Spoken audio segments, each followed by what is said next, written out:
Hello, I'm Joseph Kasser, and welcome to this podcast where the AI team does a deep dive into some application of systems thinking. All right, let's kick off another deep dive. Today, we're taking a look at early career project management. You guys sent us this fascinating document, From Challenges to Triumphs. By Dr. Joseph Kasser. That's right. It's got some great advice for, navigating those common pitfalls everyone seems to hit. And to help me unpack all of this, we've got expert speaker here. Always a pleasure. Now, Dr. Kasser, he's not messing around. We're talking awards from NASA, projects going all the way back to the 70s, published author. And still found time for family every weekend. Rest, hobbies, the whole deal. Impressive, really. Absolutely. So in his document, he lays out 3 big obstacles that early career project managers often face. The first one, I think we've all been there at some point. That imposter syndrome feeling. You ever get that, listener? Like you're just faking it till you make it and someone's about to call you out. So common, especially when you're just starting out. Surrounded by people with way more experience, complex projects flying around, easy to feel like you don't quite belong. And Dr. Kasser, he had this realization early in his career. He shifted from seeing problems as roadblocks to viewing them like puzzles to solve. Changed his entire approach to project management. Right. And he tells this amazing story about his first project manager role. Picture this. You've just moved to Israel. There are language barriers, resources are tight. And you're tasked with leading the control and electronics department for the world's first commercial solar-powered electric generating system. No pressure, right? Wow, that's a lot to handle. Oh, and it gets better. They didn't even have essential documents like a concept of operation or system requirements. Can you imagine? So how did he pull it off? Well, somehow, despite all that, the control and electronic system worked perfectly, flawlessly. Really cemented for him the power of a positive mindset and just practical problem solving. That's seriously inspiring. Even when it feels impossible, the right attitude can make all the difference. But let's move on to something that trips up even seasoned project managers. Communication. You can't really get much done without it, can you? Absolutely crucial. And Dr. Kasser, he dives deep into effective communication and stakeholder management. He talks about understanding all the players involved, even has this model, the 9-system model for stakeholder identification. The 9-system model. I haven't come across that one. What's the gist? It's like a checklist to make sure you're not forgetting any key stakeholders. He tells this funny anecdote about managing 11 projects at once. His recorded project status report. 90 minutes long. 90 minutes. No way anyone's sitting through that whole thing. Exactly. It was a wake-up call for him. You need clear, concise communication, especially when you've got busy stakeholders. That's where he came up with the enhanced traffic light chart. Okay, I know the basic traffic light charts, but what's enhanced about it? It takes those red, yellow, green indicators and adds more detail. Gives you a super quick but comprehensive snapshot of each project's health. Visually appealing, easy to grasp, no information overload. That makes sense. It's always a struggle, finding that balance. Yeah. It's enough detail without putting people to sleep. How about you, listener? Ever run into that? What are your go-to strategies for keeping stakeholders in the loop and engaged? And that brings us to the third obstacle Dr. Kasser highlights. Time management, especially when things get complex. Something we all struggle with, wouldn't you say? Oh, absolutely. Tried all those productivity hacks, but sometimes it just feels like there aren't enough hours in the day. Dr. Kasser has some really interesting thoughts on this. He stresses the importance of time blocking, scheduling specific blocks of time for certain tasks, taking control of your schedule instead of letting it control you. I've tried time blocking before, but it's tough sticking to it when unexpected things pop up. Any advice from Dr. Kasser on making it work? He actually does. He says it's all about building in some buffer time, for unexpected tasks and those inevitable interruptions, not about being rigid, but having a framework for your day. That's a good point. Having a plan, but being flexible enough to roll with the punches. But what about delegation? That always feels tricky. He's a big advocate for it, not just to free up your time, but to empower your team members. I think especially early on in our careers, we get caught up in wanting to control everything, do it all ourselves. Recipe for burnout. Totally. So learning to delegate effectively becomes key. Dr. Kasser, he shares this great story about a colleague, George, who, he had a habit of forgetting tasks. Instead of getting frustrated, he developed this system of reminders and follow-ups to keep George on track without making him feel micromanaged. It's brilliant, really. Really clever way to handle different personalities. Speaking of clever, Dr. Kasser also has some interesting thoughts on how AI is changing things. He sees it as this tool that can augment our abilities as project managers, not replace us. Automate routine tasks, analyze data to identify patterns and potential risks, even predict project outcomes. Now, I'm a bit wary of all the AI hype. Does Dr. Castor think it's going to make project managers obsolete? Not at all. He's very clear. AI is a tool. We, the humans, are responsible for how we use it. He cautions against blindly relying on AI, stresses using our judgment and experience to make informed decisions. That makes sense. It's about using AI to boost our skills, not handing over the reins completely. So where does he see the biggest potential for AI in project management? He's particularly excited about risk management. AI algorithms can process huge amounts of data, identify potential risks that humans might miss, allows project managers to address issues proactively before they blow up. Sounds incredibly valuable, especially for those huge, complex projects with a million moving parts. But let's shift gears for a second, talk about something a bit more old school. Prioritization. When there are so many demands on our time, how do we figure out what to tackle first?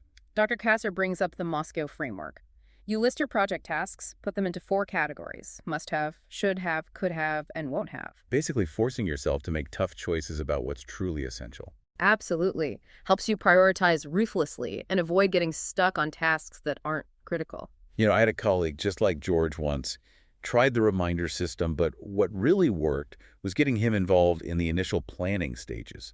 Once he felt ownership over the project, he was way more likely to remember tasks and deadlines. Excellent point. Highlights the importance of understanding your team's motivations, tapping into their strengths. And speaking of motivations, Dr. Kasser also talks about setting clear boundaries with stakeholders to prevent scope creep and manage expectations.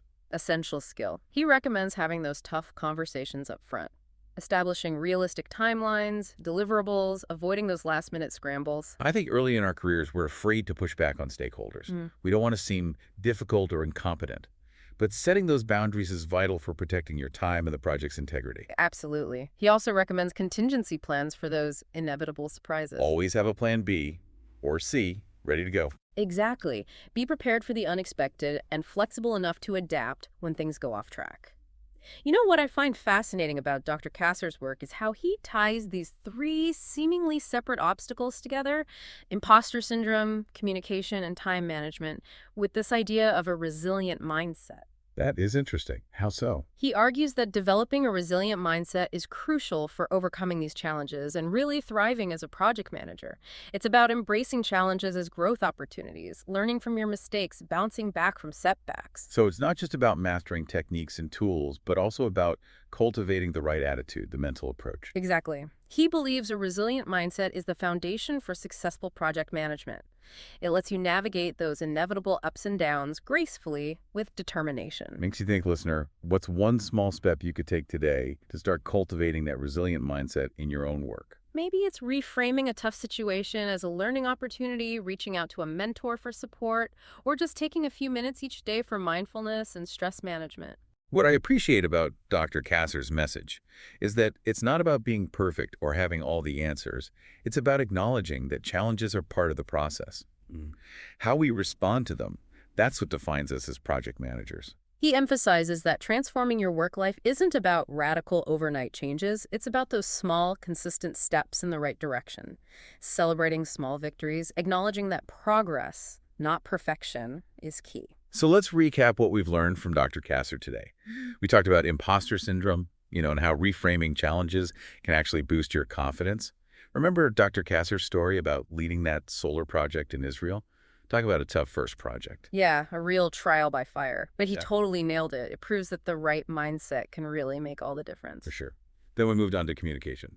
Can't get anything done without it, right? Absolutely essential. Dr. Kasser's 9-system model is super helpful for identifying all those key stakeholders, making sure nobody's left out. And his enhanced traffic light chart. Oh, that's a game changer. Makes communicating project status so much quicker and more effective. Definitely. And lastly, we got into time management. Especially when you're dealing with those really complex projects. Right. We talked about time blocking, delegation, and those prioritization techniques like the Moscow framework. Oh, and don't forget Dr. Kasser's tips for managing different personalities, like his approach with George, who is always forgetting tasks. Yeah, that was smart. But I think the most important takeaway from Dr. Kasser's work is that emphasis on developing a resilient mindset. Absolutely. It's all about seeing challenges as opportunities for growth, learning from mistakes, and bouncing back stronger. So as we wrap up this deep dive, we want to leave you, our listener, with this question. What's one small step you can take today to put Dr. Kasser's wisdom into action and take your project management skills to the next level? Maybe it's finally trying out time blocking, having that tough conversation with a stakeholder, or finding a mentor to guide you. Whatever it is, remember, progress, not perfection, is the key. Each step, no matter how small, gets you closer to your goals. And remember, you're not alone on this journey. There's a whole community of project managers out there facing the same challenges, celebrating the same victories. Don't hesitate to reach out, share experiences, and learn from each other. Huge thanks to expert speaker for all these amazing insights. Always a pleasure to dive into these topics with you and our listeners. And of course, thank you, our fantastic listener, for joining us on this deep dive. Hope you found it useful and maybe even a bit inspiring. Until next time, keep learning, keep growing, and keep exploring the world of project management.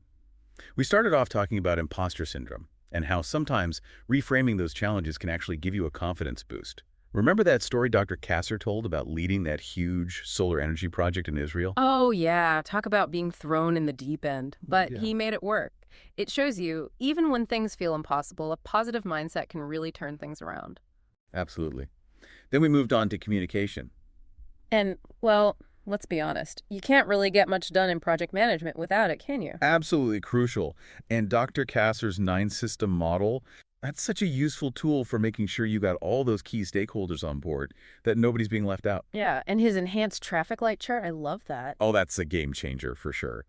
Really streamlines communication, makes it super clear and easy to understand what's going on with a project. And then we wrap things up by talking about time management, especially when you've got those complex projects on your plate. Oh, time management, the eternal struggle. Dr. Kasser had some really great tips, though, about time blocking, delegation, and using frameworks like Moscow for prioritization. Yeah, those are all super helpful. And I thought his advice on managing different personalities was really insightful. Like that story about George who kept forgetting tasks. Oh, yeah, that was clever. But if I had to pick one key takeaway from Dr. Kasser's work, it'd be that emphasis on building a resilient mindset. Totally agree. It's all about seeing those challenges as opportunities for growth, learning from those setbacks, and coming back stronger. Exactly. And as we wrap up this deep dive, we want to leave you with this question, listener. What's one small step you can take today to put all this wisdom into action? You know, what's one thing you can do to level up your project management game?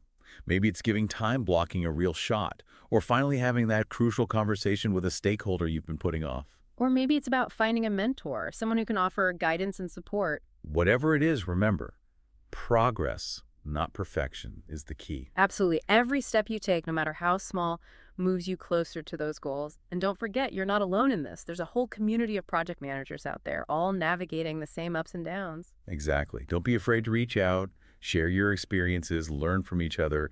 It's a journey we're all on together. Well said. And that brings us to the end of another deep dive. Huge thanks to expert speaker for sharing all these incredible insights from Dr. Kasser. My pleasure, as always. And of course, massive thanks to you, our fantastic listener, for joining us on this journey. We hope you found this deep dive valuable, maybe even a little inspiring. Until next time, keep learning, keep growing, and keep exploring the ever-evolving world of project management.